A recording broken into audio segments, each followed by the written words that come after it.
سلام الله عليكم. هذه رسالة لجميع المغاربة. ما فهمتش انا واحد الحاجة، واش مكلخ ولا ما كيفكرش ولا ما عارف مالو. جميع المنتخبات المرشحة للفوز باللقب كتمشيو تتشجعوهم. عرفنا قضيتها، واخا وحنا كاملين خوت، كاع المنتخبات العربية خوتنا. ولكن كتقولوا ان شاء الله هاد كاس افريقيا غادي نديوها. علاش غتديها؟ حيت في ارضك وجمهورك.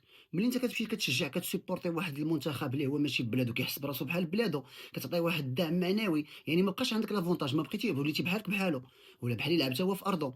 حيت في الجمهور في التيران فاش كيكون فين راه لافونتاج ديال الفراقي. لافونتاج ديال المنتخبات هي السيبور، هي الجمهور. ملي نتوما كتمشيو تشجعوهم تيحس براسهم بحال بلادهم، يعني ما بقاش عندك افونتاج ديال الارض والجمهور. يعني ولي بحالنا بحالهم. غدا من غدا شجعوهم. ملي طيحوا معاهم يدوزوا الدور الاول ويدوزوا الربع والثمن ويطيحوا معاك في نص النهائيه، ويديو لك اللقب من بلادك، وانت كتشوف حويناتك هكا كتفرج. ما تبقاوش تقولوا ما عرف كي وقع لنا، داو لنا من بلادنا. ما تبقاوش تبكيو علينا في الاخر. ملي ديو لك الكاس من بلادك وفي ارضك وفي جمهورك، لافونتاج اللي عندك، ما تجيوش تبكاو علينا. تحياتي.